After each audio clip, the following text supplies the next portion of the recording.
We can step on it this way.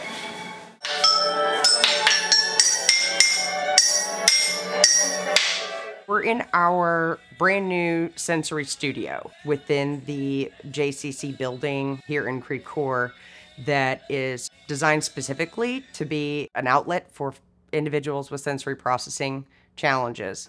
We serve a lot of folks, young adults and kids, and even older adults that have different processing challenges. The best example I have of what sensory processing disorder is it's a disconnect within the brain. When you have sensory processing challenges, stimuli can wreak havoc in the brain. The easiest example is loud noise. A typically developing brain could decipher through, that's a loud noise, I don't need to be alarmed, that's okay. For someone with sensory processing challenges, that could come across as the most awful shriek, shrill, and invoke anxiety, anger, and ultimately lead to things that are not conducive for a group setting. This room, how it's designed, is for us to identify those folks who are having a sensory processing challenge and to utilize the tools that are in here to help them quiet the chaos and be able to navigate back through their environment. If they're needing some of that, deep pressure, we have weighted blankets for that. If they just need a quiet place to lay down for a little bit and relax, we have the crash mats for that. We have the comfy sack, the giant beanbag for that. If it's loud noises or bright lights or just too much commotion, we're gonna turn on one, two, maybe a few things, but whatever it is that engages that particular individual, it might be the bubble tubes, it might be the swing. But we try to focus just on those items and let them kind of explore by having that control again of what they're gonna engage in. They then have control of what's happening in their environment, and it helps them come back down to baseline. Our space is designed specifically to be multi-generational, from little bitty kids like infants all the way up to 110. The Adult Day Center at the J actually serves two different populations. We have the senior program. Oh, this is nice. Wow. Called the Connections Group. They are primarily 60s and older. You will have people with Alzheimer's, dementia, Parkinson's, history of stroke, various cognitive impairments.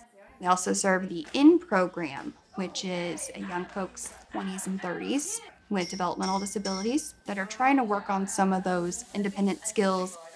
We use this room to help children who, although small, sometimes have really big feelings, regulate those feelings so that they're manageable. We can see a person who's in that moment of agitation. We can say, hey, let's go to the sensory room. Let's calm down. What do you need? We're seeing them then be able to identify, I'm feeling this, I need this. As they go out in the community and they're with their families, they're better able to recognize what those emotions are and kind of what they either need to take away or add in that moment to keep themselves from getting to this crisis level. It's also not just an emotional thing.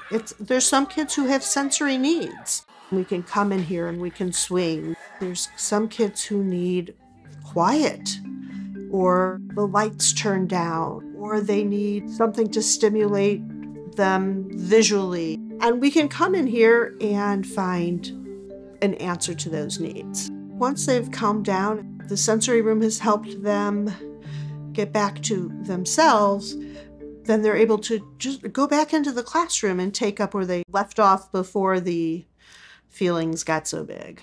In the afternoon with our seniors, especially as we get into winter time, it's going to be a big challenge. As it starts getting dark sooner, they start thinking that it is 7 o'clock at night, they should be home. They are anxious, they're wandering, they don't understand why they're here, where they are, where's their family. There's only so much redirection that we can do. Now having the sensory room and being able to bring them into this completely different environment, offer the lights, offer the videos and the sing-alongs and things that are going to spark some reminiscent activities for them that we can talk about, they completely are able to forget what they were anxious about. It's not a new concept, right? Like using sensory integration therapy or techniques, it's very much been in practice for decades.